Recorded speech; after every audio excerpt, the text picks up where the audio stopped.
बिस्मिल्लाहिर्रहमानिर्रहीम। दुरूद व सलाम मोहम्मद व आले मोहम्मद ते।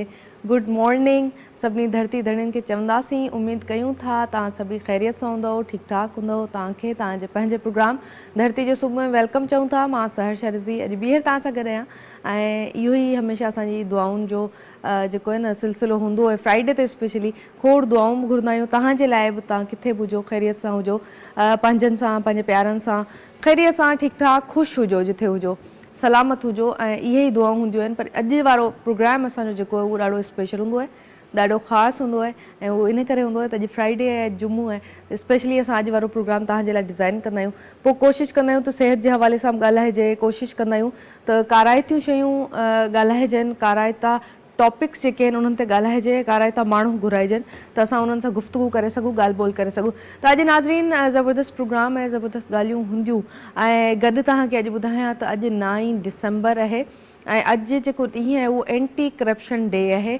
सॼी दुनिया में इंटरनेशनल इहो डे मल्हायो वञे थो, एंटी करप्शन डे। मल्हाइण जी ज़रूरत कहिड़ी आहे मां चवंदी आहियां त ज़रूरत इहा आहे त हर मुल्क में, हर डिपार्टमेंट में, हर प्राइवेट ऐं गवर्नमेंट सेक्टर में करप्शन हूंदी आहे, त उन जे करे इहो ॾींहुं मल्हायो वञे थो। इहो ॾींहुं असांखे इहो ॿुधाए थो जेको असांखे नबी करीम सल्लल्लाहु अलैहि वसल्लम 1400 साल अॻु में असांखे ॿुधायो त नाप तोड़ जेका आहे उन में तव्हां हेर फेर न कयो, ऐं उन में जेको बि हेर फेर करे थो उहो असां वटि आहे। इहो नबी करीम असांखे ॿुधायो, असांखे सम्झायूं, पोइ बि असां सम्झासीं कोन। अॼु बि असां मुस्लिम कंट्रीज़ तव्हां ॾिसो, मुस्लिम कंट्रीज़ हूंदे बि करप्शन था कनि। ऐं उहे माण्हू जेके छोकिरियूं, छोकिरा, मर्द हज़रात जेके बि हिन टाइम मूंखे ॿुधनि था, ऐं उन्हनि खे हिकिड़ी रिस्पॉन्सिबिलिटी आहे, सॉर्ट ऑफ रिस्पॉन्सिबिलिटी इहा आहे त तव्हांखे अलाह सां हिकिड़ी बाज़ करे को कमु करण जे लाइ तव्हांखे ॾिनो आहे, ऐं उहो तव्हांजो इम्तिहान बि आहे। कॾहिं कॾहिं असांजा इम्तिहान बि हूंदा आहिनि कंहिं न कंहिं शइ में, पर असां वरी छा कंदा आहियूं, उन मां फ़ाइदो वठंदा आहियूं। त फ़ाइदो न वठणु खपे, पंहिंजो फ़ाइदो ॾिसी करे। तव्हां सवे माण्हू आहिनि, हज़ारे माण्हू आहिनि या लखे माण्हू आहिनि जिन जो फ़ाइदो तव्हां छॾे था ॾियो, उन्हनि खे नुक़सानु ॾेई करे पंहिंजो फ़ाइदो सोचो था, त यकीन कयो अॻियां हली उहो फ़ाइदो कॾहिं बि तव्हांजे लाइ फ़ाइदेमंद साबित न थींदो। छो त नियत उहा शइ आहे इंसान खे जेका ज़मीन त आसमान ते पहुचाईंदी आहे। त तव्हां कोशिशि कंदा कयो त इहे सभु शयूं जिथे बि थियनि थियूं, मां त ॿुधी चवां थी त इहे सभु शयूं बंदि कयो। छो त वक़्ती तौर ते त ठीकु आहे, पर वक़्ती टाइम खां पोइ जॾहिं वक़्तु गुज़री वेंदो आहे, पोइ पछतावो रहिजी वेंदो आहे सिर्फ़ु। त कोशिशि कंदा कयो त अहिड़ी का बि शइ न कयो जंहिंसां तव्हांजे मुल्क खे, तव्हांजे मुल्क जे माण्हुनि खे नुक़सानु थिए। त अॼु एंटी करप्शन डे बि आहे ऐं खोड़ कचहरियूं कंदासीं। हिते ब्रेक जो टाइम थियो आहे नाज़रीन। महिमान जेके आहिनि ब्रेक खां पोइ असांखे जॉइन कंदा, ऐं हिते तव्हांखे ॿुधाईंदी हलां त अॼु मूंखे जेको वॉर्डरोब पातल आहे, जेको मूंखे ड्रेस पातल आहे, इहो एस क्यूब जो ड्रेस आहे। ऐं नाज़रीन एस क्यूब जो असांजो ड्रेस मूंखे पातल आहे हिन टाइम। ऐं तव्हांखे अगरि ऑडर करिणो आहे त तव्हां एस क्यूब जो इंस्टाग्राम या फेसबुक पेज जेके आहिनि उन तां तव्हां करे सघो था। ऐं हिते ब्रेक वठूं था नाज़रीन, सफ़ा नंढो ब्रेक आहे। Stay tune, will be right back.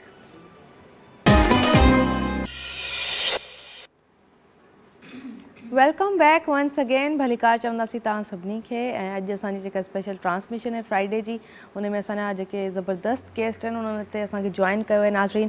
उन्हनि जे तारुफ़ जी तरफ़ हलंदासीं ऐं मां बिना कंहिं वक़्तु ज़ाया कयो मां चाहींदसि त उन्हनि सां कचहरियूं कयूं ऐं कुझु न कुझु सिखी सघूं। छो त यकीन कयो जॾहिं हिते गेस्ट ईंदा आहिनि, उन्हनि सां कचहरी कंदा आहियूं, ॻाल्हाईंदा आहियूं, त खोड़ शयूं असांखे सिखण जे लाइ मिलंदियूं आहिनि, नॉलेज मिलंदी आहे, इल्मु मिलंदो आहे। इल्मु जेको आहे उहो विरहाइण सां अञा वधंदो आहे। त हीअ इल्मु विरहाइण हिते ईंदा आहिनि अक्सर माण्हू जेके आहिनि स्पेशलिस्ट हूंदा आहिनि। पंहिंजी फील्ड्स जे हवाले सां असां हिननि खे घुराईंदा आहियूं हिते, ऐं कुझु न कुझु मोटिवेशन जे हवाले सां कोशिशि कंदा आहियूं गेस्ट हिते घुरायूं। ऐं ॿियो वरी अॼु ज़िक्र कंदासीं नबी करीम सल्लल्लाहु अलैहि वसल्लम जो ऐं संदन आले मुबारक जो। त अॼु जुम्मो आहे, सभ खां अफ़ज़ल ज़िक्र जेको आहे उहो दुरूद पाक आहे। त कोशिशि कंदा कयो त अॼु दुरूद पाक पढ़ो ऐं उन्हनि जी आले मुबारक खे दुरूद पाक जेको आहे उहो बख़्शो। ऐं अॼु नाज़रीन कचहरी कंदासीं जेके महिमान आहिनि उन्हनि सां, त उन्हनि खे वेलकम चवां थी। सभ खां अॻु में जेका पर्सनैलिटी, जेका शख़्सियत हिन टाइम असां सां गॾु मौजूदु आहे, उन्हनि खे वेलकम चवंदासीं। तव्हांखे ॿुधायां त KMC में हूंदा आहिनि पीपल्स लेबर ब्यूरो कराची सां हिननि जो वास्तो आहे। उन में हूंदा आहिनि लेबर जेके आहिनि, मज़दूर जेके आहिनि, उन्हनि जे हवाले सां ॾाढो सुठो कमु करे रहिया आहिनि। हिननि खे वेलकम चवंदासीं। तमामु रिस्पेक्टेबल शख़्सियत आहिनि, वेलकम चवंदासीं। शफ़ी वली लासिक, अस्सलाम वालेकुम। कीअं आहियो सर, तव्हां ठीकु आहियो? थैंक यू सो मच तव्हां असांखे हिते जॉइन कयो आहे। ऐं नाज़रीन, ॿी शख़्सियत, ॿी पर्सनैलिटी जेका आहे उन जे हवाले सां तव्हांखे ॿुधायां त ही रेडियो ते एंकर बि आहिनि, मॉर्निंग शो कंदियूं आहिनि रेडियो ते। इन खां अलावा ही होम्योपैथिक डॉक्टर बि आहिनि, सोशल वर्कर बि आहिनि। तमामु ज़बरदस्त शख़्सियत है इनकी, इनके वेलकम चंदासीं। डॉक्टर फराह खान असां सां गॾु आहिनि। अस्सलाम वालेकुम। वालेकुम अस्सलाम। कैसी हैं आप डॉक्टर? अल्लाह का शुक्र। इट्स बीन सो लॉन्ग, आपको बहुत सालों बाद देख रही हूँ मैं। जी, बस आपने बुलाया और हम आ गए। हाँ बिल्कुल, मैंने बुलाया, मुझे पता था आप मना नहीं करेंगी। जी कैसे आप ठीक हैं? जी अल्लाह का शुक्र। बहुत बहुत मशकूर हूँ, आप साथ हैं। ऐं नाज़रीन, असां जॾहिं बि असांजा गेस्ट घुराईंदा आहियूं त कोशिशि कंदा आहियूं फ्राइडे जो ॾींहुं आहे त असां उन्हनि माण्हुनि खे मौक़ो ज़रूरु ॾियूं जेके ज़िक्र कनि था ऐं पंहिंजूं इबादतुनि में असांखे बि शामिलु कनि था। त ज़बरदस्त नात ख़्वान असां सां गॾु मौजूदु आहिनि, हाफ़िज़ा रबिया नाज़। अस्सलाम वालेकुम। वालेकुम अस्सलाम। कैसी हैं रबिया? अल्लाह का शुक्र है। ठीक है, बिल्कुल बहुत प्यारी लग रही हैं आप। जज़ाकल्लाह जज़ाकल्लाह। अॼु नाज़रीन ज़िक्र कंदासीं, कचहरियूं कंदासीं, पर सभ खां अॻु में तव्हांखे ॿुधायां त अॼु एंटी करप्शन डे आहे। त इहो ॾींहुं जेको आहे सॼी दुनिया में अॼु सेलिब्रेट कयो पियो वञे, मल्हायो पियो वञे। ऐं करप्शन जे अगेंस्ट सॼी दुनिया में प्रोटेस्ट बि कया वञनि पिया, सेमिनार्स बि कोठाया वञनि पिया, ऐं माण्हू इन ते प्रोग्राम्स बि करे रहिया आहिनि, ॻाल्हियूं बि करे रहिया आहिनि ऐं करण बि खपनि। छो त जॾहिं बि मुआशिरे में का ग़लति शइ थिए थी, इनजस्टिस थिए थो, त तव्हांखे उनजे अगेंस्ट तव्हांखे उनजे ख़िलाफ़ु ॻाल्हाइणु घुरिजे। सर, कीअं आहियो तव्हां? छा मसरूफ़ियात आहिनि? सभु खां अॻु में पुछंदसि। असांजी जेकी इन टाइम स्ट्रगल पई हले, जेका मज़लूम आहिनि, जेका महिनत कश कराची मेट्रोपॉलिटन जे हवाले सां ऐं दीगर इदारनि में जेका असांजा साथी आहिनि जंहिं वटि रसाई नथी पुॼे, वो परेशान जेका हाल आहिनि, पेंशनर्स जेका परेशान आहिनि, और इन जे अलावा जेका महिनत कश कम वेठा कनि, जीअं फायर ब्रिगेड जो इदारो आहे असां वटि, वॾो सेंसिटिव इदारो आहे, जिते कराची में अगरि कहिड़ी जॻह ते या कहिड़े मकान ते आग लॻी वञे या बाहि लॻी वञे त उहो पंहिंजी जान जी परवाह किए बग़ैर उहो जेको आहे वञे थो, पंहिंजी हिकिड़ी कम मैक्सिमम तनख़्वाह जे अंदरि उहो महिनत पियो करे, लेकिन उहो पंहिंजी हिकिड़ी जान जी परवाह करे उहो अॻिली वञी प्रॉपर्टी बचाए थो, बाक़ाइदा तौर पर फैमिलीज़ खे बचाए, ताकी नुक़सानु वॾो पंहिंजी जान अॻियां रखी करे उहो नुक़सान खे जेको आहे उहो पंहिंजे ताकी उहो माशरो क़ाइमु रहे, पंहिंजी जान ॾेई करे के बि जेको आहे न माशरे खे बचाए थो। ॿी ॻाल्हि इहा आहे त उन जे अलावा इहा अगरि हिकिड़ी मैक्सिमम तनख़्वाह में अगरि हिकिड़ो शख़्स कमु पियो करे, हुनखे को बेनिफिट अदरवाइज़ नथो मिले। असांजी बदबख़्ती या बदनसीबी छो, मेट्रोपॉलिटन इदारो जेको आहे दुनिया में सभिनी में वॾो पावरफुल और फेमस इदारो आहे, लेकिन दुनिया में जेकी वर्ल्ड में जेकी उन्हनि खे आसाइशूं मिलनि थियूं, उन्हनि खे बेनिफिट्स मिलनि था, उहो हिते कराची में बिल्कुलु कमज़ोरी आहे। जंहिं लाइ की सभिनी मां वॾा जेका कराची मेट्रोपॉलिटन जा जेका टैक्स हुआ ऑक्ट्राए जी मद जे हवाले सां और व्हीकल टैक्स, उहे असां खां खसी विया आहिनि। उन करे की असांखे फाइनेंशियली जेको वॾो प्रॉब्लम पियो अचे। हिन टाइम बि KMC जेको आहे 11 अरब जी जेको आहे क्राइसिस में आहे, 11 अरब रुपए जी लाइबिलिटी आहे ताकी इहे पैसा मिलनि। वफ़ाक़ असां सां, सिंध गवर्नमेंट असां सां वॾी कोऑपरेट करे थी, सिंध गवर्नमेंट जेकी उहा मदद वेठी करे, लेकिन वफ़ाक़ खां जेको ऑक्ट्राए जे मद में असांखे पैसो मिलाइणो अचाणो उहो नथा मिलनि, और वुरसा तंग उहो पैसो नथो पुॼे। हिन लाइ को मैकेनिज़म तयारु न आहे, को सिस्टम न आहे, हर माण्हू हिते परेशान आहे। 2012 खां माण्हू हुननि खे जेको आहे अञा शुदी पेंशनर्स खे पेंशन कोन मिली आहे, उहो परेशान आहिनि। हालांकि अवां ॾिसो कि कम कराची में जेको आहे इहो वॾो इदारो आहे कराची मेट्रोपॉलिटन कॉर्पोरेशन, लेकिन हिन में जेका 13,000 मुलाज़िम पिया कमु कनि, हुनजो को हिन टाइम को पुरसाने हाल न आहे। हींअर बैरिस्टर मुर्तज़ा वाब साहब जेको एडमिनिस्ट्रेटर कराची, हिन बहितरीन जेकी कारकर्दगी ॾेखारी कराची जे हवाले सां और मुलाज़मीन जे हवाले सां, हुन बहितरीन कारकर्दगी ॾेखारी कि मुलाज़मीन खे वक़्त जे मथां तनख़्वाहियूं वेठी मिलनि। रिस्क अलाउंस जेको बंदि हो, उहो बैरिस्टर मुर्तज़ा वाब साहब अची करे हुन रिस्क अलाउंस खे ऑन कयो, जेको हर महीने पाबंदी सां असांखे मिलनि थो। हिते मूंखे नबी करीम सल्लल्लाहु अलैहि वसल्लम जी हदीस मुबारक यादि अची वई। पाण फरमायूं त कंहिं बि मज़दूर खे उनजो पघर सुकण खां अॻु में तव्हां उनजो जेको हदियो आहे, तव्हां उनजी जेका तनख़्वाह आहे उनखे उहा अदा करे छॾींदा कयो। ईअं ई आहे न, असां किथे न किथे उन में लेख था कयूं, लेकिन पहिरीं सिस्टम कोन हो। हाणे जॾहिं खां एडमिनिस्ट्रेटर पाकिस्तान पीपल्स पार्टी इहो वॾो एहसान कयो आहे कि हिकिड़ो बहितरीन माण्हू हाणे बहितरीन शख़्सियत खे हाणे विहारो, जेकी चीज़ों खे उन्हनि सम्झियो, उन चीज़ों खे इन अॻियां अपग्रेड कयो मुलाज़मीन जे हवाले सां। जेको बि पेरी मुलाजमिन अचंदा KMC में, भाई पैसे नहीं है हमारे पास, इन्हनि फंड्स आंदो, फंड्स आने करे जेका मुस्तहिक था उन्हनि तक पैसो पुॼायो इन्हनि। सही। फराह खां पूछना, कैसी हैं आप डॉक्टर साहिबा, जी, क्या अल्लाह क्या का मसरूफियात हैं? बस आजकल यही मसरूफियात हैं, कुछ पहले शादियां थी और उसके बाद ये क्लिनिक में भी मसरूफियत होती है। और आजकल चूँकि सर्दियों का मौसम आने वाला, कह रहे हैं आ जाएगा, लेकिन नवंबर में ही आ जाता था, लेकिन ये कि मौसम चेंज होने की वजह से जो बीमारियां आ रही हैं उसके बारे में कुछ लेक्चर्स वगैरह होते हैं। और फिर होस्टिंग में करती हूँ रेडियो में, तो उसमें भी यही बातचीत हो रही होती है सही सही कि सही। आपका बच्चों को रेडियो कैसे कैसा जा रहा है? रेडियो बहुत अच्छा जा रहा है माशाल्लाह। अच्छा, मैंने सुना है रेडियो की माइक जो है उसके साथ लोगों की एडिक्शन हो जाती है। जब होस्ट बैठता है रेडियो पे कंपेयरिंग करने के लिए तो फिर वो छोड़ नहीं सकता। हाँ, ये बात तो टीवी है। आप छोड़ सकते हैं, कुछ भी छोड़ सकते हैं, रेडियो नहीं छोड़ सकते। रेडियो नहीं छोड़ सकता। और अक्सर आके प्रोड्यूसर बोलते हैं मुझे अभी बस करो बातें, अब कोई सॉन्ग वगैरह या कोई भी है वो आगे कमर्शियल चला दो, तुम बोलती हो तो बोलती चली जाती हो। होता है ये। और जिन दिनों में रेडियो की आपके नहीं होता प्रोग्राम तो आप मिस करती होंगी। हाँ, मिस करती हूँ, लेकिन बस मसरूफियत इतनी है कि हमारे जो ऐसे काम होते हैं हम उस दिन के लिए रख देते हैं कि आज हम रेडियो नहीं जाएंगे तो आज हम ये काम करेंगे। एज ए गेस्ट भी लोग बहुत बुलाते रहते हैं, तो उसकी वजह से भी काफ़ी मसरूफियत है। फिर शाम को क्लिनिक होता है, दोपहर में घर के काम होते हैं बच्चों के। बिल्कुल बिल्कुल। ये है। अच्छा, हाफसा से भी पूछूंगी, हाफसा कितने टाइम से आप नातख्वानी कर रही हैं? और आप जो हैं या आप जैसे जो लोग हैं उन पे एक ख़ास करम होता है अल्लाह ताला का। सबसे पहले तो मैं ये बताऊंगी कि मैं बचपन से ही ज़िक्र मुस्तफ़ा कर रही हूँ और अल्हम्दुलिल्लाह मैंने ओवरऑल तमाम चैनल्स पे परफॉर्म किया है, कई डिफरेंट चैनल्स पे होस्टिंग करी है और मैं काम सी बंदी, लेकिन इस ज़िक्र मुस्तफ़ा ने मुझे अनमोल कर बना दिया, क्योंकि मैं सिर्फ ज़िक्र करती थी और इस ज़िक्र ने मुझे इतना अनमोल बना दिया। और सना ख्वानी के साथ साथ होस्टिंग का भी प्रोसेस है, वो भी अपने साथ लेके चलती हूँ और दीगर मसरूफियात हैं। ज़बरदस्त, बहुत ज़बरदस्त। अच्छा फराह, आपसे पूछूंगी, आज एंटी करप्शन डे है, क्या कहेंगे आप? हमारे कौन से इदारों में आपने करप्शन देखी है, कहाँ कहाँ पे? मैंने तो पहले तो स्कूल कॉलेज से जो बच्चे हमारे यूनिवर्सिटियों से निकलते हैं पढ़ के, उनके साथ जो बहुत सारे बच्चे ऐसे हैं कि जो ये ख्वाब देख रहे होते हैं कि हम पढ़ के निकलेंगे तो हम अच्छी जॉब मिलेगी, लेकिन वहाँ पर भी मैंने देखा है कि उन बच्चों के साथ बहुत नाइंसाफ़ियाँ हुई हैं।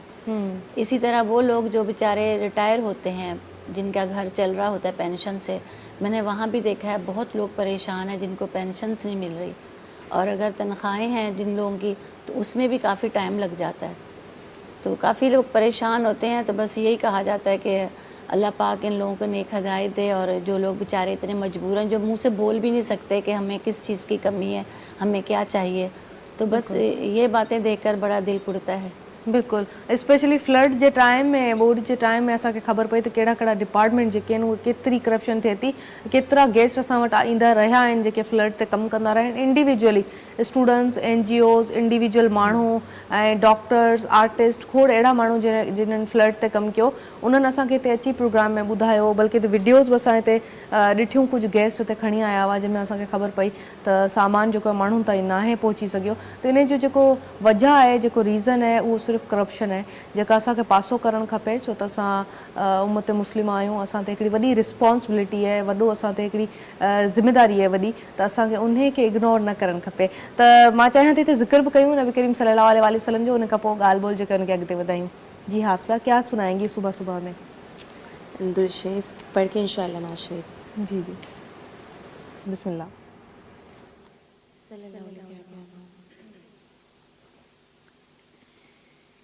मोहम्मद हमारे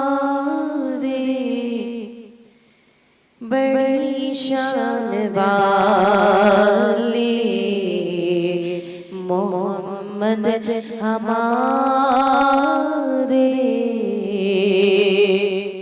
बड़ी शान वाले, और वो नबियों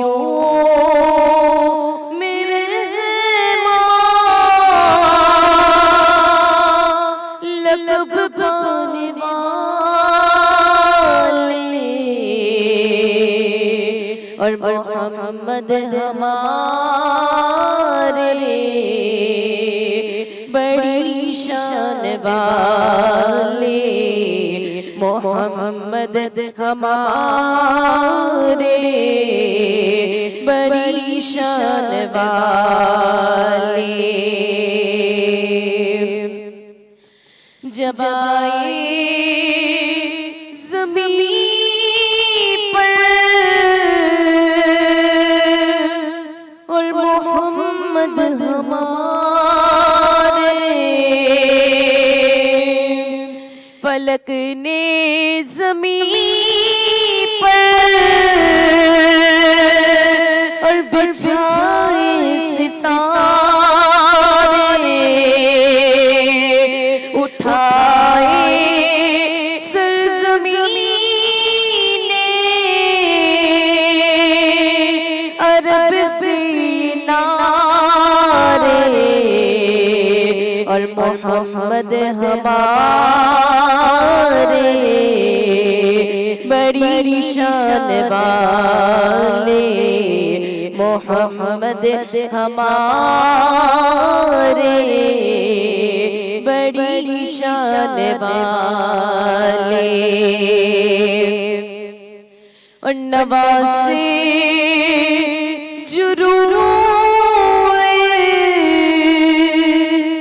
तुरूए मोहम्मद,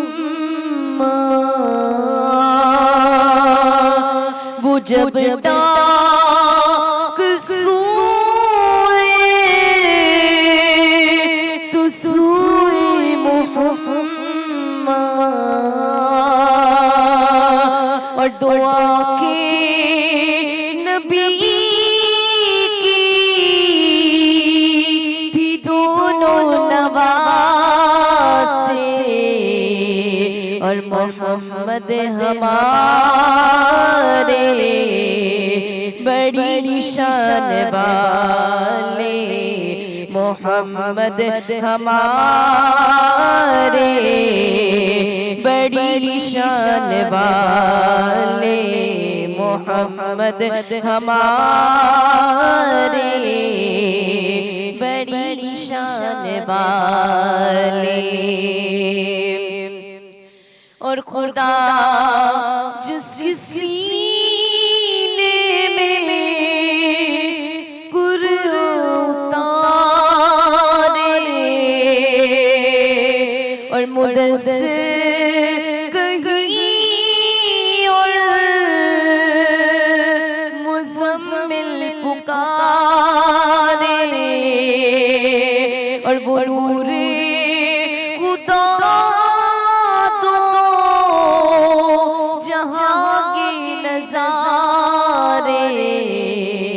और मोहम्मद हमारे बड़ी शान वाले। मोहम्मद हमारे बड़ी शान वाले। और वो नबियों में लक़ब पाने वाले, और मोहम्मद हमारे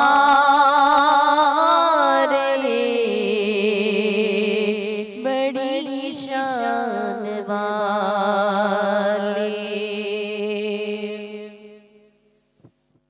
सुभान अल्लाह, केॾो प्यारो ज़िक्र, केॾी प्यारी शाइरी ऐं केॾो प्यारो नालो नबी करीम सल्लल्लाहु अलैहि वसल्लम जो। वाकई में उहो रहमतुल आलमीन आहिनि, सॼी काइनात जे लाइ, सॼी दुनिया जे लाइ रहमत बणिजी आया। ऐं हमेशह असांजो एतिक़ाद, असांजो ईमान इहो हूंदो आहे त नबी करीम जी ज़ात मुबारक जेका आहे उहा असां सां गॾु आहे ऐं मौजूदु आहे। ऐं पोइ बि असां कॾहिं अगरि ग़लतियूं कोताहियूं कंदा आहियूं त कोशिशि कंदा कयो न कंदा कयो। उहो इन करे त असां जॾहिं उन्हनि जी ज़ात मुबारक खे हाज़िर नाज़िर सम्झंदासीं, ख़ुदा जी ज़ात खे हाज़िर नाज़िर सम्झंदासीं त खोड़ शयूं आहिनि, खोड़ करप्शन्स आहिनि, खोड़ मामला आहिनि जिन खां सभु महफ़ूज़ रहिजी वेंदासीं, बची वेंदासीं। त ज़मीर बि का शइ आहे, त ज़मीर जी ॻाल्हि जेका उहा कॾहिं कॾहिं ॿुधंदा कयो।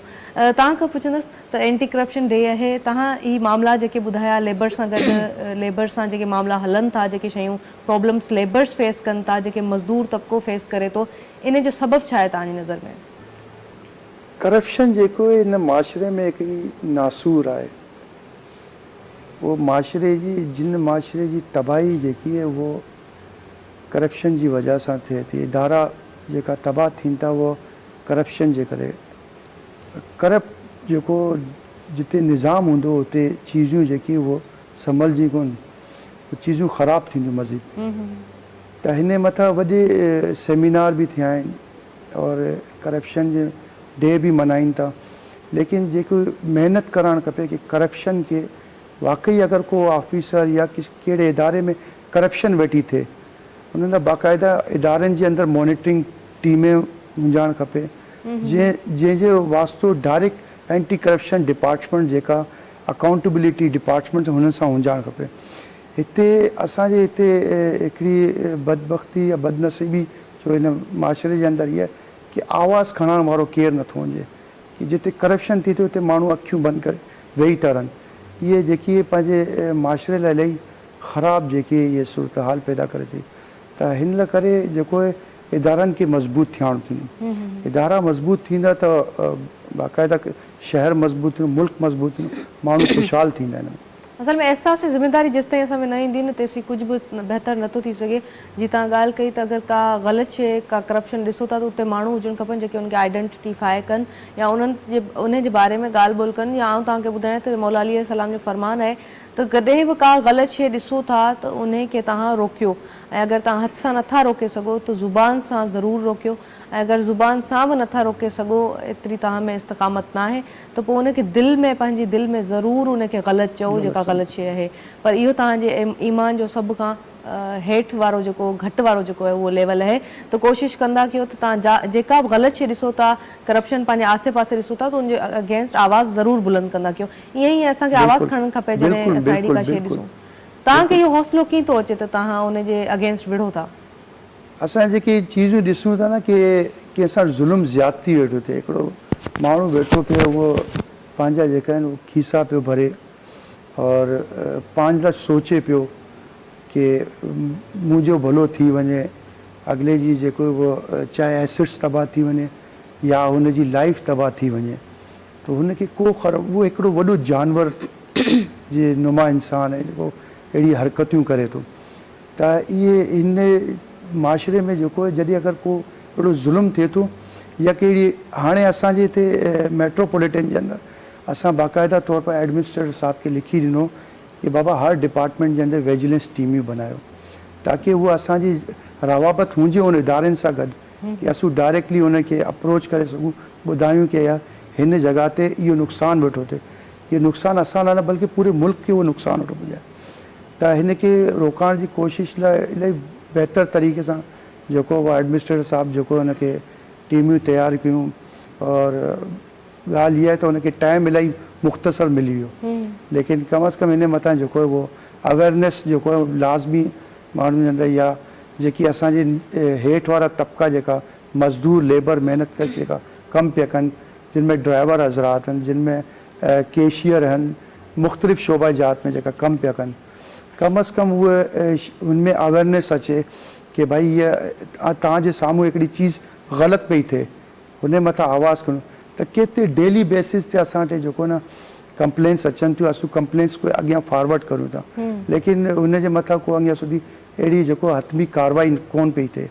इहा हिकिड़ी जेको मायूस कुन ॻाल्हि हूंदी कि कार्रवाई जेको न अमल जेको आहे उहो इलाही सुस्त थिए, जेके हिन में जेको बाक़ाइदा तौर पर हिनखे दुबारा अपग्रेड करणु खपे हिन, ताकी उहो हिकिड़े कंप्लेनर जी जेकी ॻाल्हि आहे उहा सीधी जेको न हेड ऑफ डिपार्टमेंट ताईं वञे कि हिते इहे नुक़सानु वेठो थिए, इहे इदारे नुक़सानु आहे, इहे असांजो नुक़सानु आहे। तो इहे बाक़ाइदा तौर पर असां हिन जे मथां ॻाल्हि बि कई, मथे फोरम्स ते बि ॻाल्हायो, त उन्हनि असांखे एग्री कयो कि असां इंशाअल्लाह बहितर तरीक़े से हिन मथां कमु कंदासीं। सही। फरहा तहाँ का वो पूछना आपसे पूछूंगी कि सेहत के जो इदारे हैं, जो इदारे सेहत से वाबस्ता हैं, उनमें भी बहुत करप्शन होती है। बिल्कुल क्या क्या चीज़ें हम एवरीडे फेस करते हैं? इसमें सबसे पहले तो मेडिसिन का है कि जो पेशेंट्स के लिए होती हैं वो जनाब अंदर के अदारे जो हैं वो उसको करप्शन के तहत यानी कि उसको गायब कर देते हैं, और जिनको ज़रूरत होती है वो उनको मिल नहीं पाती, जिससे कितनी जानें ज़ाया होती हैं। और इसी तरह एक चीज़ जो है यानी कि एक 10,000 की है, उसे आप उसे दुगना करके उसको सेल कर रहे हो। और बाज़ लोग तो ये भी करते हैं कि मेडिसिन को मतलब गायब कर देते हैं, छुपा देते हैं और कहते हैं कि नहीं है, जो कि पेशेंट्स अच्छा, मुफ्त मिलने वाली चीज भी बिक रही होती है, बिक ये रही मत- होती है, मकसद जिनको है कह आपका? दिया नॉट फॉर सेल वो भी बिक रही है। तो ये है कि करप्शन जो है वो कहीं भी आप चले जाएं, हम तो इसमें भी देखते हैं बहुत ज़्यादा, हमें बहुत अफसोस होता है अगर अकेला एक आदमी है कितना कितना कहाँ कहाँ जाके फ़ाइट करे। बिल्कुल। इन लोगों को ये नहीं है कि हमें एक दिन हिसाब अल्लाह मियाँ को भी देना है, अल्लाह ताला को देना है, लेकिन नहीं। और इसी तरह जो छोटा तबका है वो भी पेशेंट्स का काम भी जब करता है, जब उनको भी कोई थोड़ी बहुत लालच होती है, ये यानी दिल के अंदर के जो एक होना चाहिए कि एक पेशेंट है उसकी खिदमत करना हमारा फ़र्ज़ है, अल्लाह ताला ने हमें इस पर फ़ाइज़ किया हुआ है, तो हमें अपना काम पूरा करना चाहिए ना।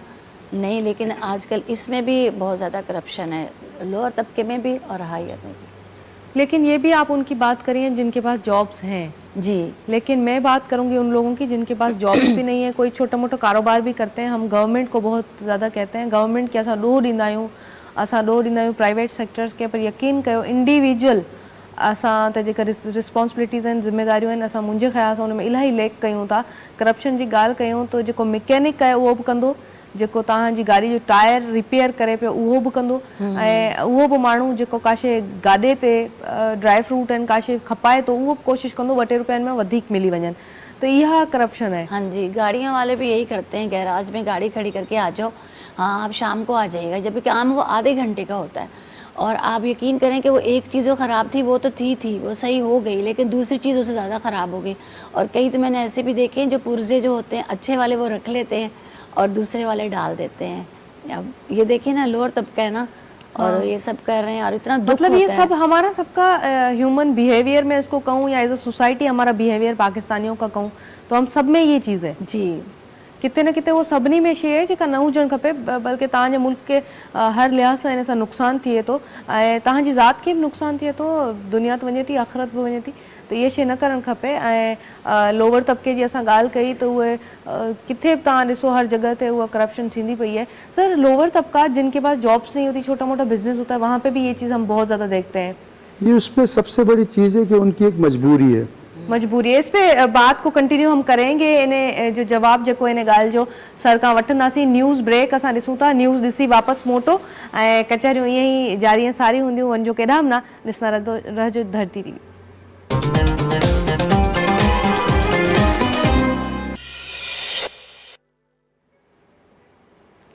दिलों से गम मिटाता है मोहम्मद नाम ऐसा है, दिलों से गम मिटाता है मोहम्मद नाम ऐसा है, नगर उजड़े बसाता है मोहम्मद नाम ऐसा है। वेलकम बैक वंस अगेन ऐं भलीकार चवंदासीं तव्हां सभिनी घर भातियुनि खे। ज़बरदस्त ॻाल्हियूं असांजो हली रहियूं आहिनि, अॼु एंटी करप्शन डे आहे त उन जे हवाले सां गुफ़्तगू बि हली रही आहे, गॾु ज़िक्र जेको आहे उहो बि करे रहिया आहियूं ऐं उमेदु इहा ई कंदा आहियूं त अहिड़ा प्रोग्राम जेके कयूं था त तव्हां असांखे फीडबैक पंहिंजी ज़रूरु ॾींदा कयो, ॿुधाईंदा ज़रूरु कयो त प्रोग्राम में कहिड़ी शयूं आहिनि जेके तव्हां ॾिसणु चाहियो था। पर कोशिशि इहा हूंदी आहे त अपडेटेड प्रोग्राम्स हुजनि, जेके शयूं हलनि थियूं ट्रेंडिंग आहिनि ऐं उहे शयूं जेके असां जिन्हनि ते ॻाल्हाइणु तमामु घणो ॾुखियो ऐं तमामु घणो इम्पोर्टेंट आहे उन्हनि ते असां ॻाल्हायूं त कोशिशि इहा ई हूंदी आहे त उन्हनि ते ॻाल्हाए करे उन्हनि जो को न को हल ज़रूरु कढिजे।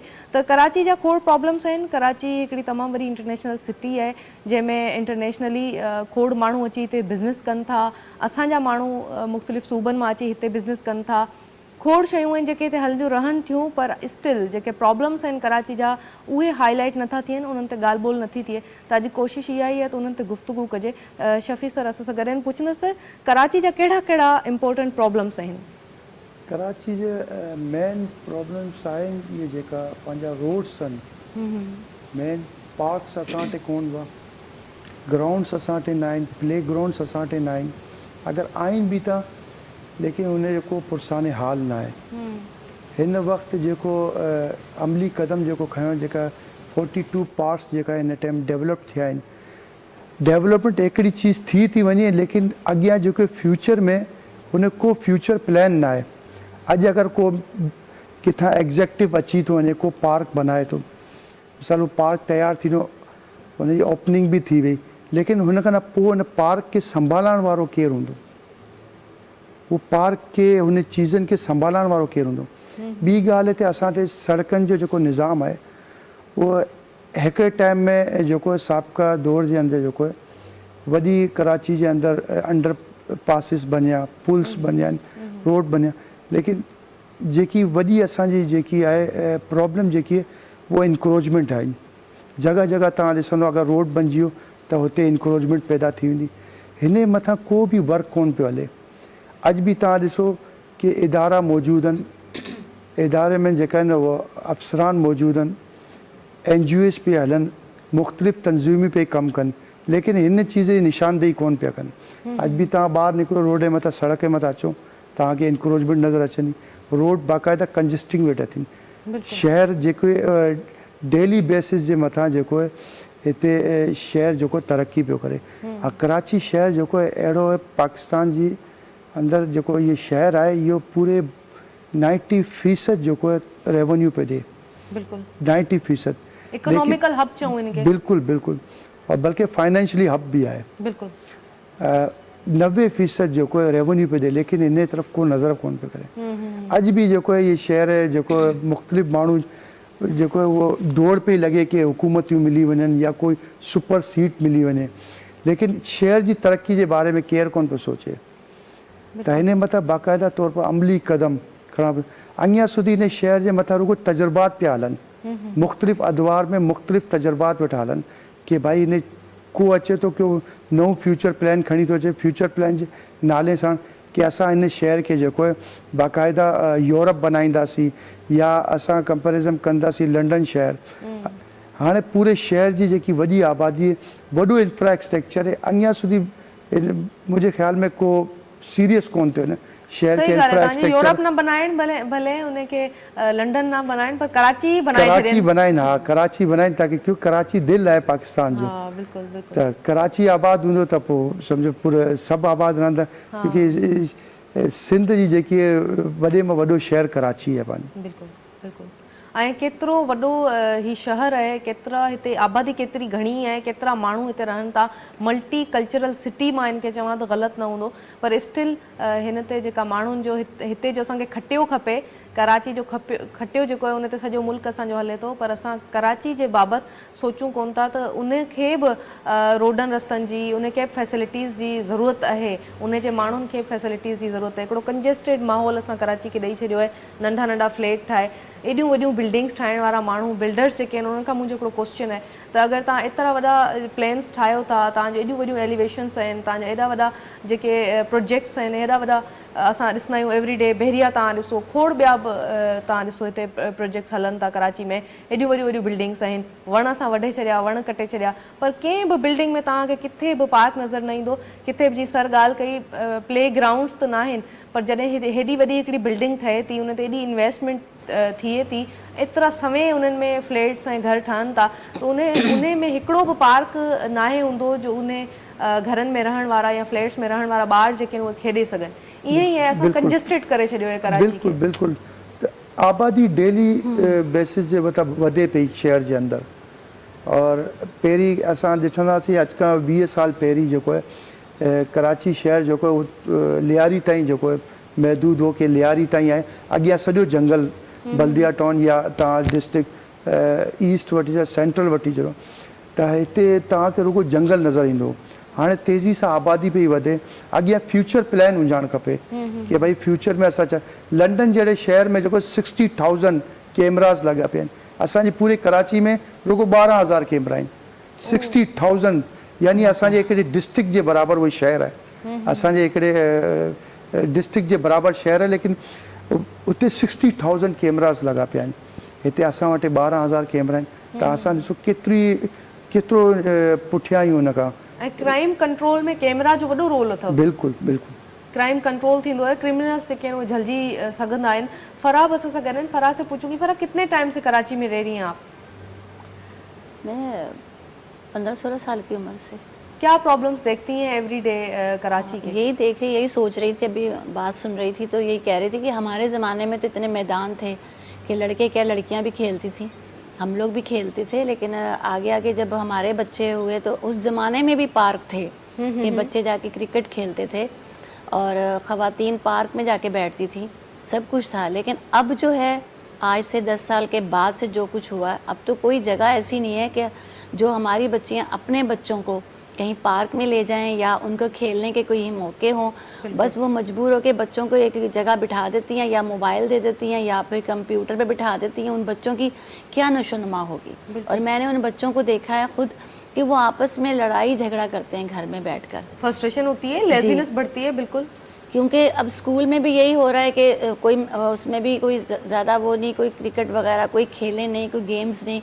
और फिर घर आते हैं बच्चे तो फिर माएँ उनको जिस तरीके से उन्होंने टाइम बांधे हुए, उनको खेलने का कोई टाइम ही नहीं है। और अगर खेलने का टाइम मिलता है तो कोई मैदान नहीं है, कहाँ लेके जाएं। बिल्कुल। तो यही सारी बातें हैं जो हमारे दिलों में हैं और हम लोग इजहार भी करते हैं। और जहाँ की बात रोड्स की बात है तो वाकई रोड तो बहुत ख़राब है।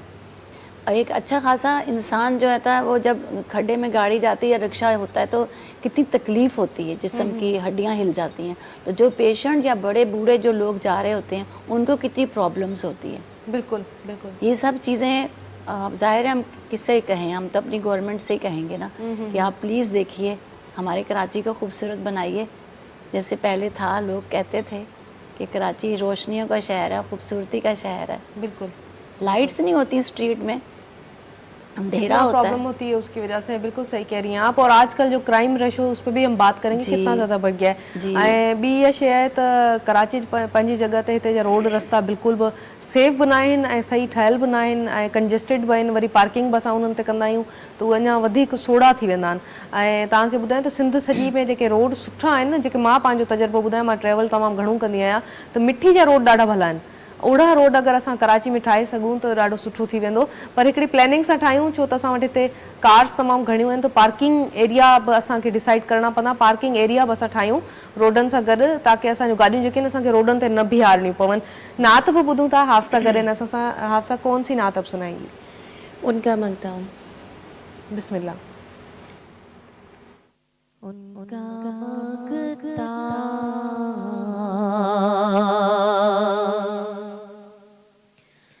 उनका मगता हूँ जो मगता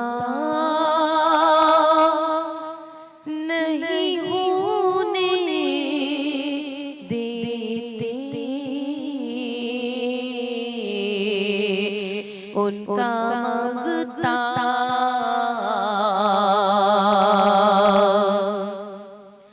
उनका मगता हूँ जो मगता नहीं होने देते। और ये हवाले मुझे रुसवा नहीं होने देते। और ये हवाले मुझे रुसवा नहीं होने देते। उनका मगता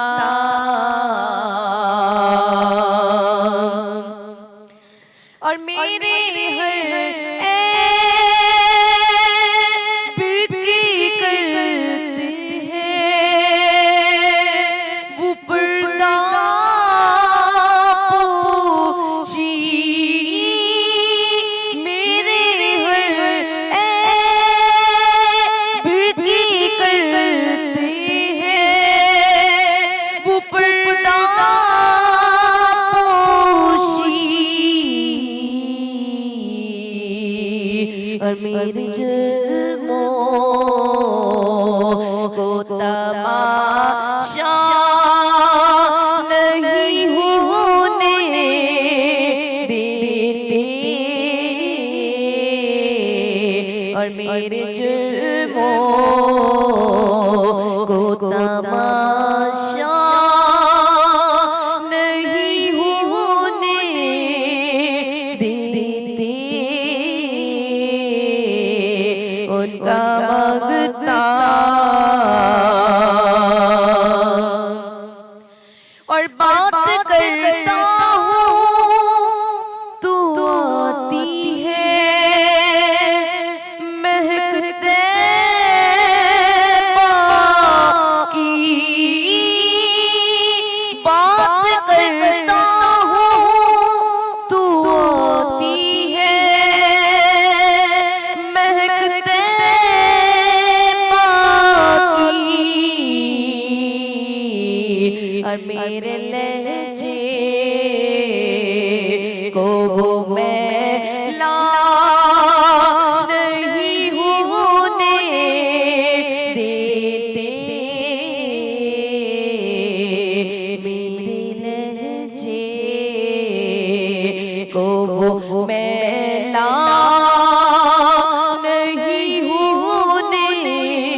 सबसे खूबसूरत मिसरा है, सबसे खूबसूरत शायरी है कि शायर से बंदा कहता है कि क्या ऐसे ईमान है, क्या ऐसे अमाल है कि जब लहद में उतारा जाए तो मोहम्मद मुस्तफ़ा सल्लल्लाहु अलैहि वसल्लम लहद में तशरीफ ले आए, जलवागर हो जाए।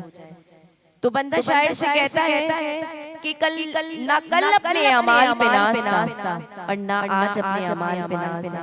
हम तो हुजूर की सनाफा हैं, हुजूर की निस्बती है और हुजूर की उम्मती हैं, वो बख्शवाएंगे और लहद में तशरीफ लाएंगे। तो शायर क्या कहते हैं, क्या खूबसूरत मिसरा कि है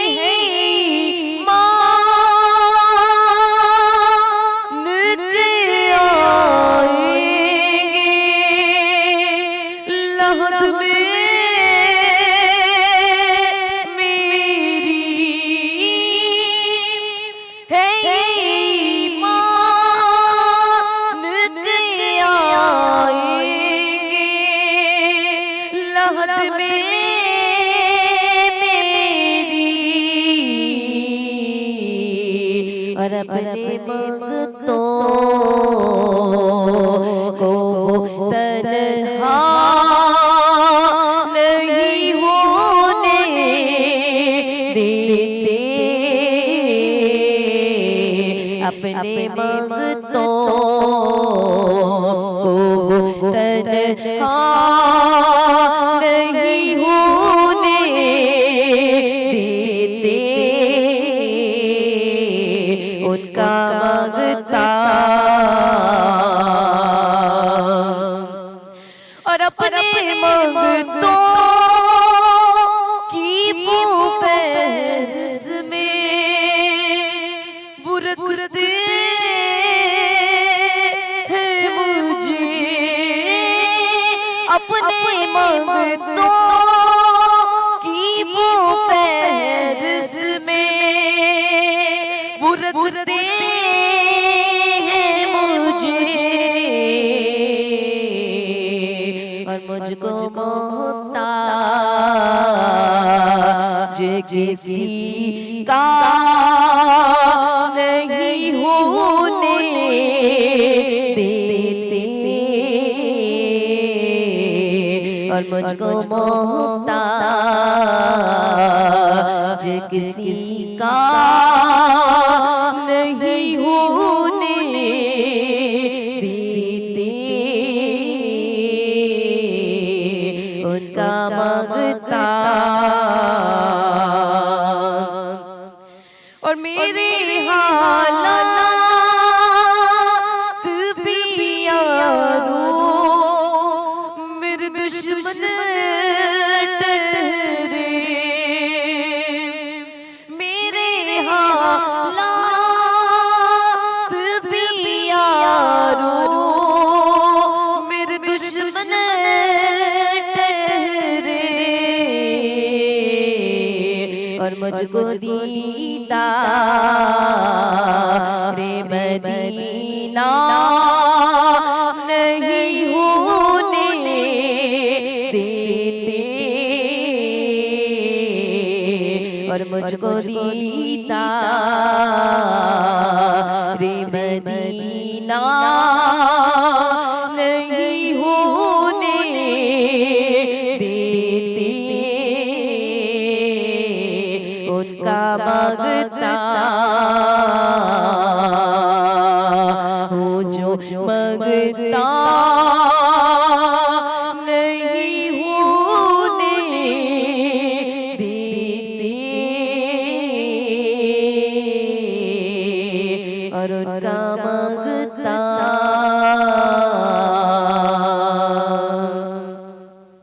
अल्लाह सुभान अल्लाह। इहा बि माशाल्लाह सां एॾी प्यारी शाइरी ऐं एॾी प्यारी दुआ ऐं नबी करीम सल्लल्लाहु अलैहि वसल्लम ज़िक्र हुई एतिरो प्यारो आहे। जॾहिं बि तव्हां उहो ज़िक्र ॿुधंदा आहियो, उहो ज़िक्र ॿुधण बि इबादत आहे, उहो ज़िक्र करण बि इबादत आहे, इन महफ़िल में शामिल हुजण बि इबादत आहे। त यकीन कयो त मूंखे ॾाढी ख़ुशी महसूसु थींदी आहे जॾहिं असां अहिड़ा प्रोग्राम कंदा आहियूं, रूह वटा हूंदा आहिनि, दिलि वटा हूंदा आहिनि।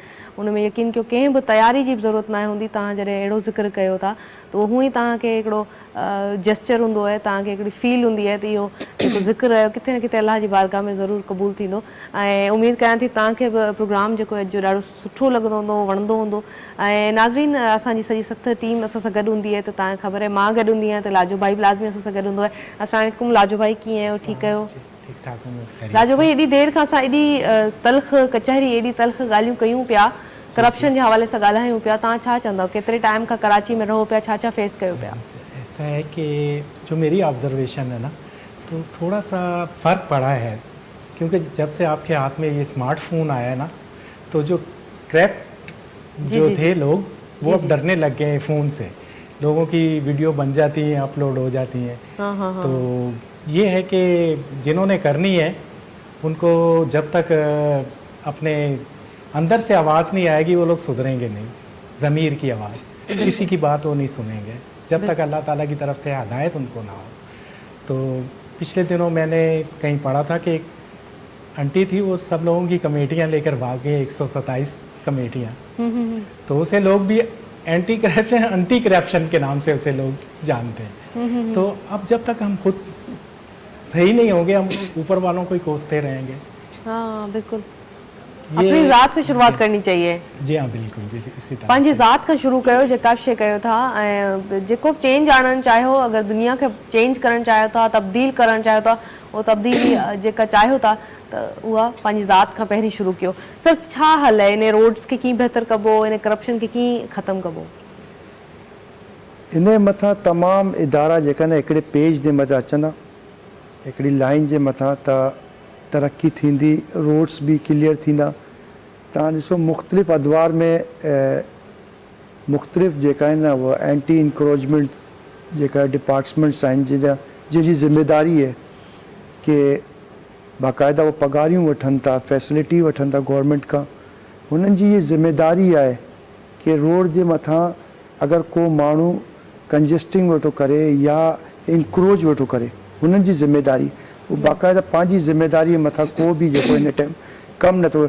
हिन लाइ करे इहे करप्शन वेठी वधे हिन शहर में। बिल्कुलु, हिन खे ख़तमु करण लाइ जेको तमामु इदारनि खे हिकिड़े पेज ते अचणो पवंदो। तमामु जेका इदारा वेहनि था, वो सर जोड़े करे वेहनि था कि असां इन चीज़ों खे, हालांकि को चीज़ जेको न उहो हुकूमत लाइ जेको आहे उहो मुश्किल न आहे। न मुश्किल त न आहे। एॾी वॾी कराची शहर में एतिरा क़तल थिया, माण्हू मरिया, मुख़्तलिफ़ जेका न दहशतगर्दी थी, उनखे ख़तमु कयूं। फोर्सिस मिली करे जॾहिं हिकिड़े पेज जे मथां हिकिड़ी चीज़ खे ख़तमु करण उन्हनि ख़तमु कई। बिल्कुलु, त इन चीज़ खे बि जेको आहे उहो ख़तमु करण लाइ जेका इदारा पंहिंजा वेहनि था कोन पाण में, जब तक हिननि जो कोऑर्डिनेशन कोन थींदो तब तक ये चीज़ूं हर माण्हू जेको पंहिंजे कम में एक्सपर्ट आहे। अगरि मेट्रोपॉलिटन वारे जो कमु आहे त कचिरो खणणु, सफ़ाई, हिन शहर जी इंफ्रास्ट्रक्चर खे बहितर करणु, इहा ज़िम्मेदारी बि हुननि जी आहे। कीअं करे सघूं था इन ते असां ॻाल्हाईंदासीं, पर ब्रेक जो टाइम थियो आहे नाज़रीन। सफ़र नंढो ब्रेक है, stay tune, will be right back.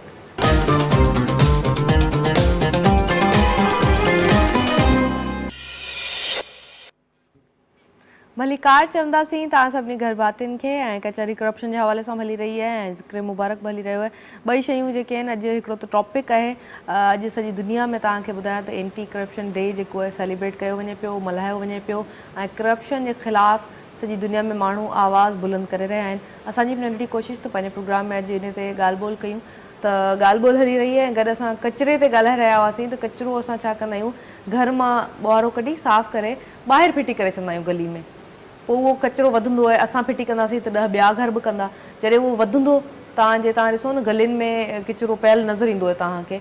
ऐं हीअ त इंटरनेशनल सिटी आहे कराची, हिते बि, पर मां हर जॻह ते ॾिसंदी आहियां। हैदराबाद में इहा प्रैक्टिस मां ॾिठी आहे, हर जॻह ते ॾिठी आहे। माण्हू घरनि खां ॿाहिरि किचिरो फिटी करे छॾींदा आहिनि। पोइ छा थींदो न, बीमारियूं पकड़बियूं आहिनि, बीमारियूं फैलबियूं आहिनि। डॉक्टर साहिबा, कितनी बीमारियां जो है कचरे की वजह से फैलती हैं? कचरे की वजह से एक तो डायरिया, बहुत वॉमिटिंग्स, गैस्ट्रो का प्रॉब्लम पहले पैदा होता है। और उसके अलावा आजकल जो मच्छर था, आपको पता है गंदगी की वजह से मच्छर भी पैदा होता है, जिसकी वजह से कितनी डेंगू, मलेरिया, बुखार, ये सब चीज़ें। और अगर हम सफाई का ख्याल रखेंगे तो ये बीमारियां भी कम होंगी। और इसी तरह कुछ लोग होते हैं घरों से चीज़ें निकाल कर बाहर गली में रख देते हैं। अच्छा गली से भी अगर निकला तो बाहर कूड़ेदान में नहीं डालते, बाहर शॉपर में डाला और फेंक दे। कुछ लोग तो इसी तरह खा के डब्बे इसी तरह वेस्ट कर देते हैं, जिसकी वजह से फिर ये होता है कुछ लोग पानी भी फेंक देते हैं या गटर वटर खुला हुआ होता है तो उसकी वजह से बदबू होती है, जिससे सांस का भी मर्ज पैदा होता है। और नज़ला ज़ुकाम जो आजकल चल रहा है ये इसी वजह से है, क्योंकि कचरे की वजह से। और बीमारियों से बचने के लिए यही है कि आप अपने घर का कूड़ा भी एक तरीके के साथ कहीं बांध के रखें, ताकि बिल्लियाँ भी जो होती हैं वो भी आपको पता है कचरा जो है बिखेर देती हैं। तो बस मैं यही कहना चाहूँगी कि जो कचरा है वो प्लीज़ अपने घरों का भी जो है एक साइड पे रखें, ताकि आने वाले को भी बुरा ना लगे। अच्छा, अगर डस्टबिन नहीं है, इंस्टॉल नहीं की हुई, तो वहाँ पे अगर मोहल्ला है तो 10-12 घर मिलके एक ले सकते हैं। हाँ ले सकते एक हैं। डस्टबिन तो सभी ले सकते हैं ना, बड़ी डस्टबिन आप लें उसमें सब लोग अपने कचरा घर डालें। की सजावट के लिए तो लोग इतना सामान ले लेते हैं, लेकिन अपने जो मोहल्ला है जो जिसको पहले लोग देखते हैं, जहाँ इंटर होते हैं पहले ये देखते हैं कि हाँ कितना साफ सुथरा है। हाँ। तो क्यों ना सारे मिलजुल के थोड़ा सा पैसा जमा करके कचरा दान ले लें और फिर उसको उसमें कूड़ा डाल दें। सारी यानी कि बात जो ना लोगों के अंदर वो वाली बात नहीं है, मैंने बहुत देखा है। बिल्कुल बातें बहुत होती हैं कि ये कैसा है, हमारा मुल्क है, ये भाई हमारा मुल्क है ना, हमारे बुज़ुर्गों ने कुर्बानी के बाद हमें दिया, तो हमारा भी तो फ़र्ज़ बनता है इसके लिए कुछ जान नहीं देनी तो कुछ थोड़ा सा पैसा लगाएं। असल में तभी कदर नहीं है ना, हमने कुछ किया ही नहीं है, हम कदर क्यों करें। नहीं, ये तो हम बड़ों की बात है ना कि अपने बच्चों के अंदर किस तरीके से ये बात डालें कि अपने घर से मोहब्बत है, अपने मोहल्ले से, अपने मुल्क से, ये बात है। और सेहत अच्छी बनानी है तो साफ सफाई सुथराई सबसे बेस्ट है।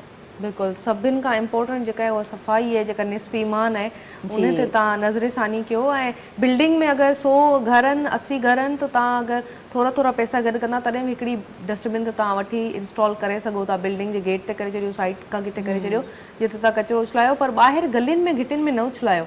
तव्हां ॿाहिरि वञो, असां ॿाहिरि वेंदा आहियूं जॾहिं पाकिस्तान जा माण्हू, त असां उहे सभई रूल्स फॉलो कंदा आहियूं जेके ॿाहिरि जे मुल्क जा रूल्स हूंदा आहिनि, पर पंहिंजे मुल्क में असां सफ़ाई सुथराई जो ख़्यालु न आहियूं कंदा। अक्सर मां ॾिठो आहे हिकिड़ी प्रैक्टिस जेका मेन जेके तव्हांजा शारा आहिनि, जेके रोड आहिनि, उन्हनि ते हलंदड़ गाॾियूं एवरी डे हज़ारे गाॾियूं जेके आहिनि उहे मटींदियूं आहिनि, ऐं सभिनी गाॾियुनि मां माण्हू पाणी पी बोतल ॿाहिरि फिटी कंदा, बर्गर खाई जेको शॉपर आहे उहे ॿाहिरि फिटी कंदा।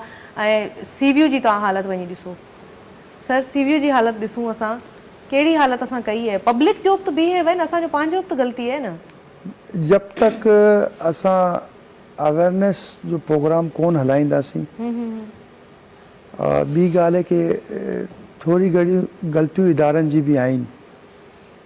त सी व्यू जेको आहे इहे असां वटि बहितरीनु अल्लाह पाक नेमत ॾिनी आहे शहर जे अंदरि। बिल्कुलु और माण्हू वञनि था पंहिंजे ॿार बचनि जी तफ़रीह ते, हुते रेज़िडेंशियल एरियाज़ बि आहिनि। त इहो नथा चवनि कि अगरि को माण्हू जूस वेठो पीए या उते को मानी वेठो खाए, उहे चीज़ूं उते ई फिटाइजनि।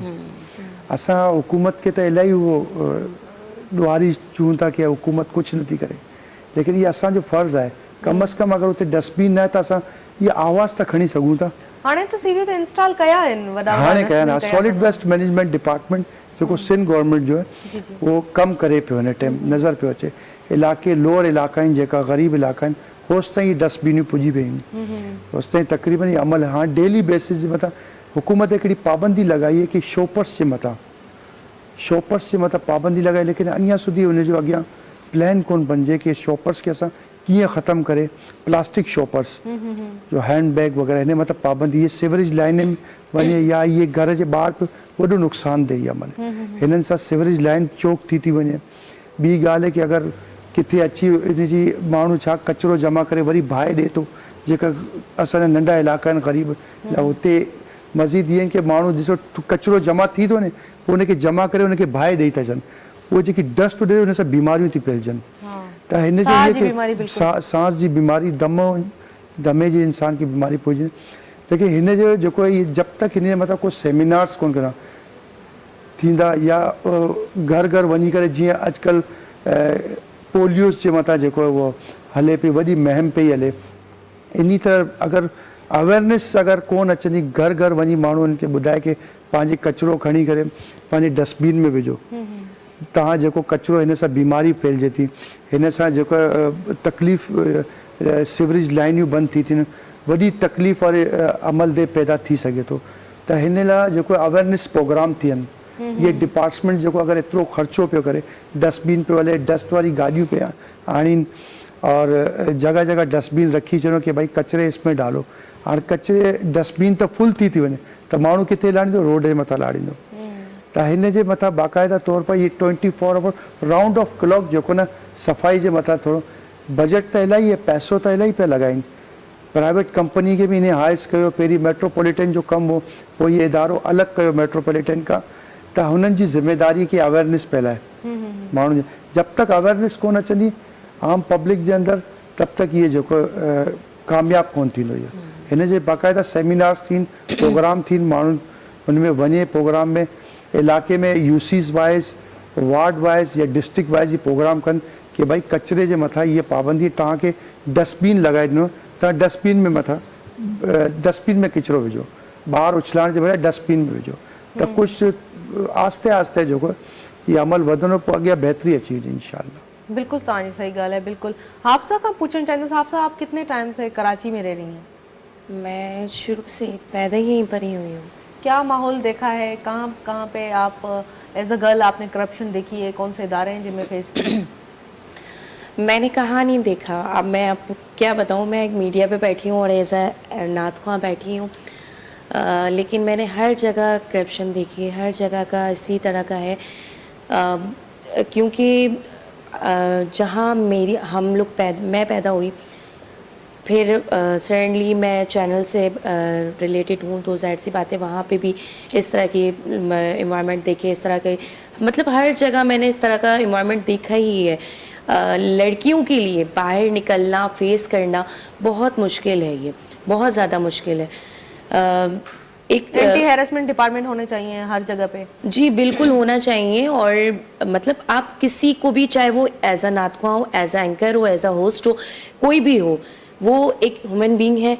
आप ये सोचा करें, नहीं बस आप कहीं भी कोई अच्छी अट्रैक्टिव आपको कोई भी लड़की लगी तो आपने उसको किसी भी तरह की मतलब ऑफर दे दी, तो ये चीज़ें जो हैं, ये छेड़ना, तंग करना, ये चीज़ भी होती रहती है। ये चीज़ें बहुत ज़्यादा हैं हमारे यहाँ पर। ये नहीं देखा जाता कि यार ये सनाख्वाह है, क्योंकि मैं ऑफिस में भी वर्क करती हूँ, तो इसके अलावा मेरी और भी मैं वेलफेयर्स हैं उनकी भी मेंबर्स हूँ, तो मैंने तकरीबन ऑलमोस्ट मेरा जो एक्सपीरियंस रहा है प्रीवियस, वो तकरीबन ऐसे ही एक एक्सपीरियंस रहा है कि हर जगह कहीं ना कहीं किसी ना किसी चीज़ में करप्शन है। बिल्कुल सही बात है। अक्सर जेके गवर्नमेंट ऐं प्राइवेट सेक्टर आहिनि, उन्हनि में वाकई में इहा ॻाल्हि ठीकु आहे हिननि जी, त उहे तव्हांजा जेके एम्प्लॉइज़ आहिनि उहे ई सभु शयूं कंदा आहिनि ऐं उनखे को ख़ौफ़ न हूंदो। उनजो रीज़न इहो आहे त लॉ इम्प्लीमेंटेशन में थोरो असां लेक कयूं था, पर हाणे काफ़ी बहितरी अचे पई। काफ़ी शयूं आहिनि जंहिंमें तव्हां आवाज़ खणंदा आहियो। तव्हां जॾहिं हिकिड़ो त एजुकेशन इम्पोर्टेंट आहे, पढ़ियलु लिखियलु इंसानु आहे त उहो कॾहिं बि इनजस्टिस जे अगेंस्ट चुप करे नाहे वेंदो, उहो ॻाल्हाईंदो ज़रूरु आहे। त तालीम जेका आहे सभु खां इम्पोर्टेंट आहे। ऐं ॿी इहा शइ त तालीम, सिहत ऐं इंसाफ़, इहे टे शयूं जेके आहिनि, इन्हनि खे तव्हां इन्हनि खे ईअं ई ॾिसंदा कयो, इन्हनि खे बिज़नेस करे न ॾिसंदा कयो। इहो मां हथु ॿधी थी चवां त बिज़नेस करे जेसीं असां तालीम खे, सिहत खे, इंसाफ़ खे ॾिसंदासीं त पोइ सभई असांजा बाक़ी डिपार्टमेंट्स बि जेके आहिनि उहे किथे न किथे लेक कंदा।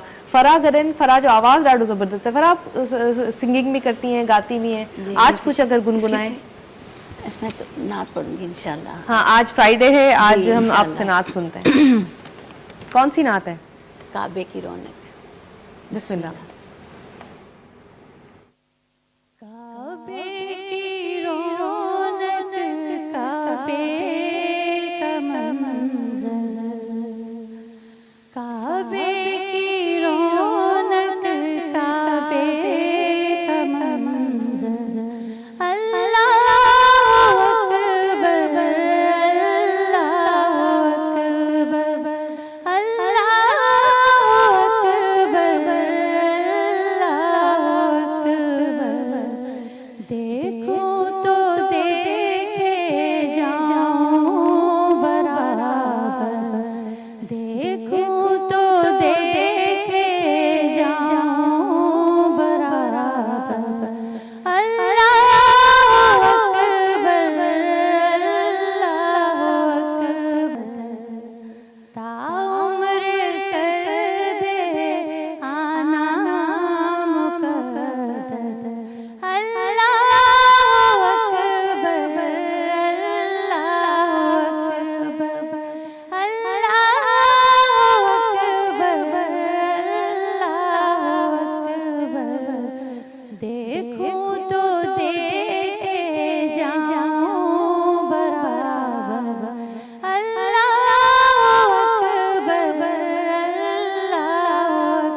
अल्लाह सुभान अल्लाह। ऐं माँ जी लोली जहिड़ी मिठड़ी तव्हां असांखे हमद ॿुधाई, केॾी मिठी आवाज़ अथनि माशाल्लाह माशाल्लाह।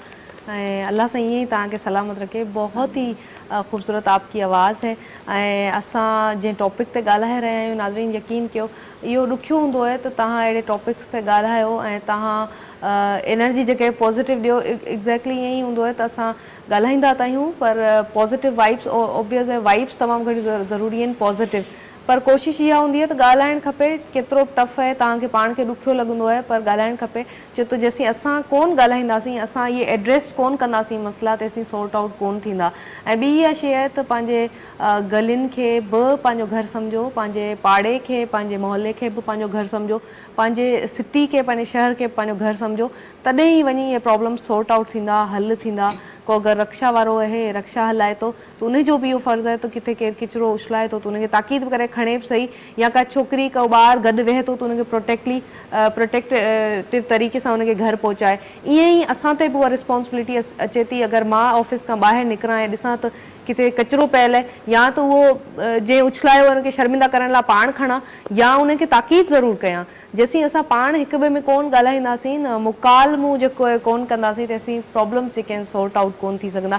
सर सॉल्यूशन छा आहे इन्हनि सभिनी मसइलनि जो, इन्हनि सभिनी शयुनि जो? सॉल्यूशन इहा आहे त तव्हांखे मां हिकिड़ी मुख़्तसर ॻाल्हि ॿुधाई की जब तक असां अवेयरनेस जो प्रोग्राम कोन हलाईंदासीं तब तक त इहो जेतिरी बि महिनत करे लाइनि। हालांकि हिकिड़े माण्हू जी आदत लॻी पई आहे की आउं कुझु खाई करे रोड ते फिटायां, जब तक ये प्रोग्राम्स कोन हलंदा, ये ॻाल्हियूं माण्हू ते कोन, कुझु जुर्माना, कुझु पंहिंजे जेके लीगल फॉर्मेलिटीज़ जे मथां जेकी उहो पंहिंजे सख़्ती कोन बरतनि त इहे बहितर नथो थी सघे। बिल्कुलु तव्हां सही था चओ, बिल्कुलु। ऐं वाक़ई में इहा ॻाल्हि त तव्हांजी चई न त केतिरा माण्हू आहिनि जेके हिते कराची में गुटका खाइनि था, पान खाइनि था, ऐं उहे वरी फिटी जेका आहिनि उहा ज़मीन ते कंदा आहिनि त कहिड़े तरीक़े सां तव्हां सभई उन मां वाक़िफ़ु आहियो। ऐं उन सां बि बीमारियूं पखिड़िजनि थियूं। उन खां बचाव कीअं कजे? बचाव उन्हनि जी शिकायत करे कजे। पुलिस तव्हां जेके मोबाइल्स एवरी डे ॾिसो था, तव्हां उन्हनि खे बि शिकायत करे सघो था। ॿियो कहिड़ो रीज़न आहे, मतिलबु ॿियो कहिड़ो हल आहे, कंहिंखे शिकायत करे सघूं था असां? मेट्रोपॉलिटन इन मथां बाक़ाइदा तौर पर जेको इदारो क़ाइमु करे, मेट्रोपॉलिटन कॉर्पोरेशन जी ज़िम्मेदारी, सॉलिड वेस्ट मैनेजमेंट डिपार्टमेंट जी ज़िम्मेदारी है कि इन मथां बाक़ाइदा तौर पर चालान थी यूसी वाइज़ अॼुकल्ह वार्ड्स, इलाका, मोहल्ला, हुन में कमेटियूं बाक़ाइदा ठाहिनि जंहिंमें पब्लिक प्राइवेट पार्टनरशिप जे मथां गवर्नमेंट सां जेको उन जो इलाक़ो हुजे उहे बाक़ाइदा इहा अवेयरनेस जो प्रोग्राम हलाइनि और माण्हुनि खे ॿुधाइनि कि बाबा हीअ हिन टाइम जेको आहे ये चीज़ असांखे न कराइणी आहे, इहा चीज़ कराइणी आहे। डस्टबिन छा लाइ रखियो? हिन लाइ रखियो आहे कि तव्हां जेके कचिरो तव्हांजे वेस्टेज आहे उहो डस्टबिन में तव्हां लाड़ियो, रोड जे मथां लाणा या गटर लाइन में या कहिड़ी अहिड़ी जॻह जे मथां। अॼुकल्ह तव्हांखे ख़बर आहे गुटका और इहे इलाही बेकार चीज़ूं जेकी आहिनि जंहिंसां बीमारियूं और ये कैंसर्स वग़ैरह वधनि पियूं। हिन मथां जब तक सीरियसली अगरि ना थिए त पोइ सीरियस अगरि न वेंदी, गवर्नमेंट न सोचींदी सीरियसली थी करे, तब त ये चीज़ूं वेठी वधंदियूं, प्रमोट वेठी थींदियूं। इन चीज़ खे ख़तमु करण लाइ जेको न इहे गवर्नमेंट खे अमली क़दम खणणु पवंदो और बाक़ाइदा सीरियस थियणु पवंदो हिन मामले जे मथां कि बाक़ी इहे जब फैक्ट्रियूं क़ाइमु आहिनि डस्टिंग जी और इहे पंहिंजी गुटका और ये पान, ये जेके इनखे बाक़ाइदा बैन करा ॾियनि। कानूनी तौर पर बैन त आहे लेकिन ये मथां अमली तौर पर कमु कोन पियो थिए। ये चीज़ूं वधनि वेठियूं।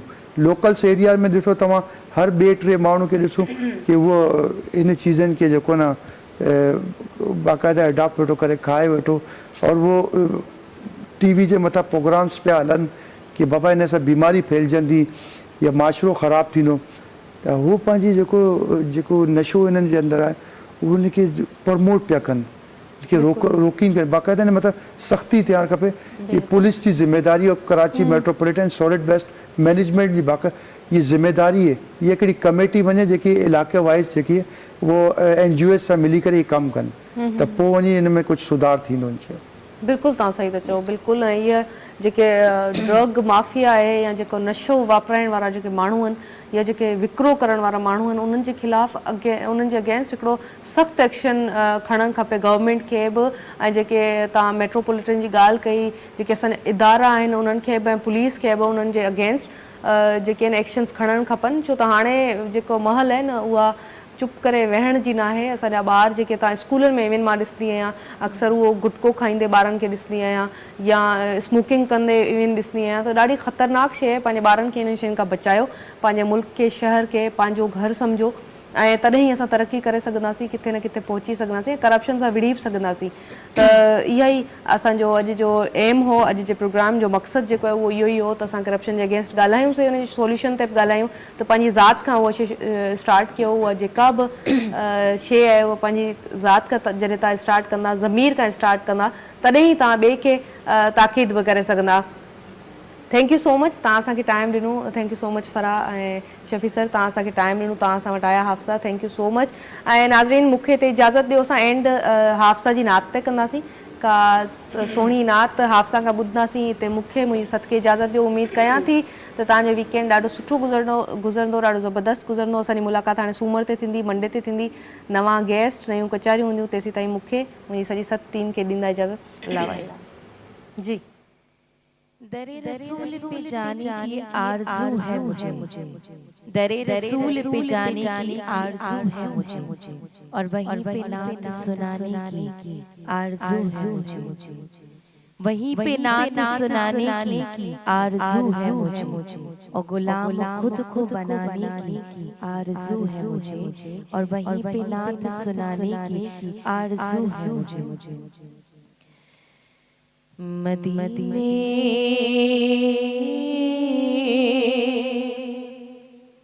से बुलावा रहा है, मदीने से बुलावा रहा है, मदीने से बुलावा रहा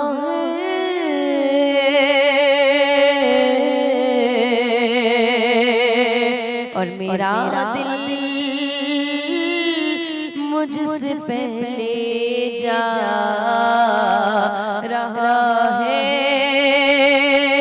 मेरा दिल मुझसे पहले जा रहा है, और यहाँ मर्जी नहीं चलती किसी की,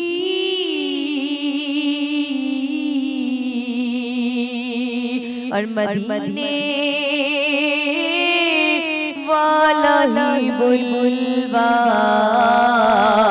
रहा है, मदीने वाला ही बुलवा रहा है, और नवाज़ों का वो सदका बांटते हैं,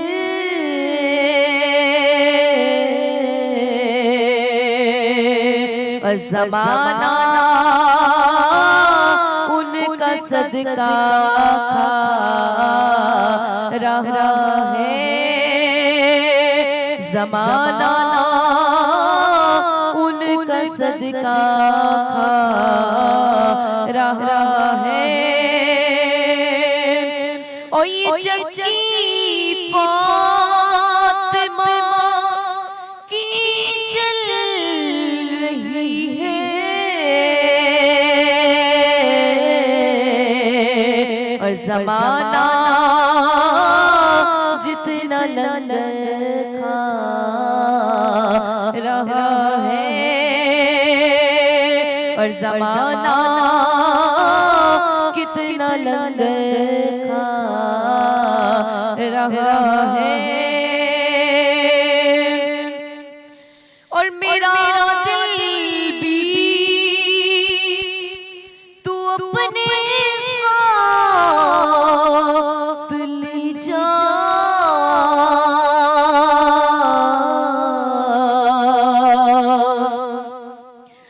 मेरा दिल भी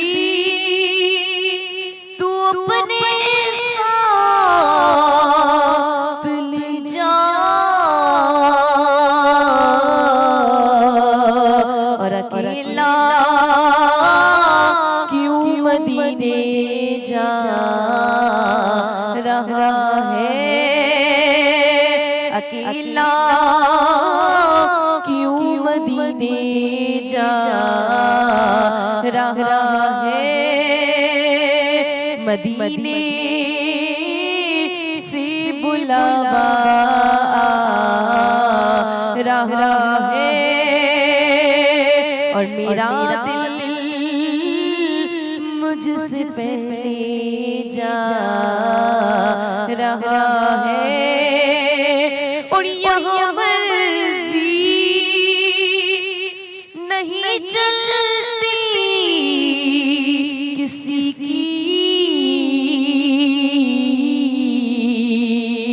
और मदीने वाला ही बुलबुलवा रहा है, मदीने वाला ही बुलबुलवा रहा है, मदीने से बुलावा रहा है, मदीने से बुलावा रहा